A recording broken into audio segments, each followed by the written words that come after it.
Centro Clínico y de Investigación SICOR. Soluciones integrales en riesgo cardiovascular. Soy Carlos José Jaramillo Gómez, internista, cardiólogo, coordinador académico de SICOR. El paciente que vamos a discutir es un hombre de 76 años de edad, quien es asintomático desde el punto de vista cardiovascular. Factores de riesgo cardiovascular: es fumador, hipertenso, con dislipidemia que están controladas, va a ser intervenido por próstata, una hipertrofia prostática benigna, y el anestesiólogo, después de ver un electrocardiograma, solicita una ecocardiografía de estrés con ejercicio como evaluación prequirúrgica. El electrocardiograma basal que tomamos en el momento de hacer la prueba mostró una falta de progreso de la onda R de V1, V2, V3, V4.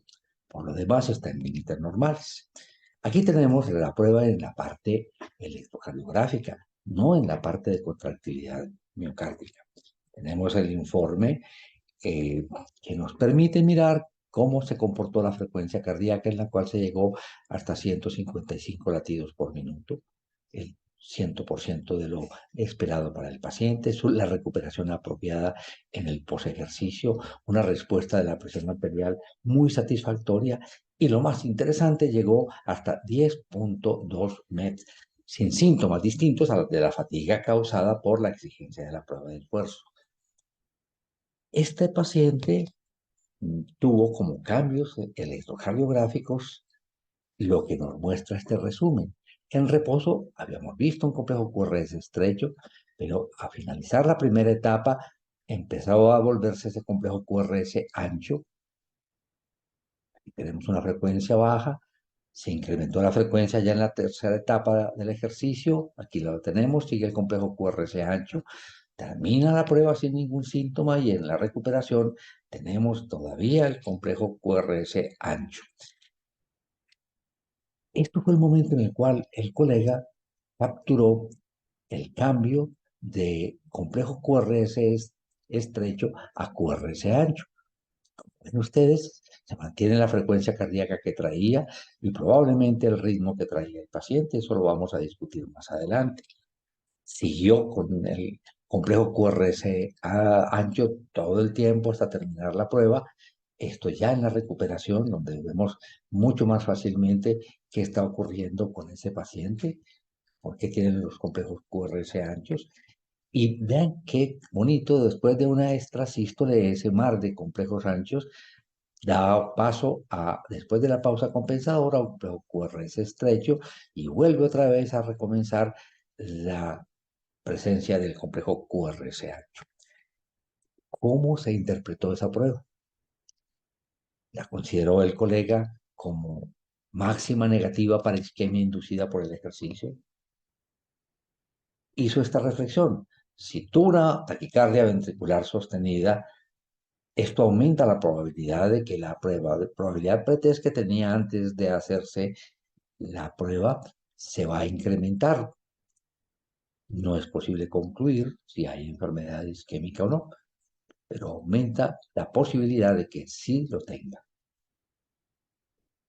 La siguiente opción: como se desarrolló un bloqueo de la rama izquierda del AR de His, la prueba no es concluyente para el diagnóstico de isquemia inducida por el ejercicio. Y tendríamos una nueva opción, que sería: el paciente desarrolló un bloqueo de la rama derecha del AR de His sin signos indicativos de isquemia. Compañeros, miren otra vez los electros, miren las preguntas, prueben una respuesta y aquí está nuestra perspectiva. La respuesta es: como se desarrolló un bloqueo de la rama izquierda del AR de His, la prueba no es concluyente para el diagnóstico de isquemia inducida por el ejercicio. No podemos decir que es una prueba máxima negativa porque se presentó el bloqueo de la rama izquierda del AR de His, y esa es una razón por la cual se pierde toda posibilidad de interpretarlo por los cambios propios del bloqueo de la rama izquierda en la repolarización. No es una taquicardia ventricular, Eso es un reto que se nos pone cuando hacemos una prueba de esfuerzo. Aparece una racha de complejos anchos, pero miren, racha sería, venía con una frecuencia y bruscamente brinca a la frecuencia de la taquicardia ventricular, cambia de eje.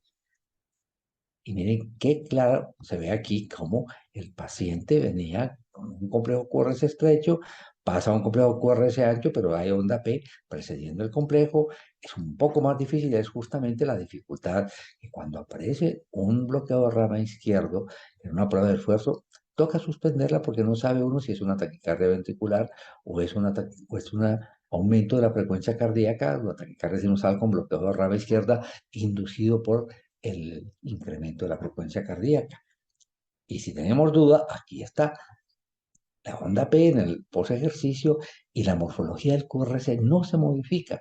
Si en el mismo eje que tenía previo a que desarrollara el bloqueo de la rama izquierda del ardegis. Entonces, todo esto hace de decidir de que no se trata de una taquicardia ventricular, sino que simplemente el paciente desarrolló un bloqueo de la rama izquierda episódico.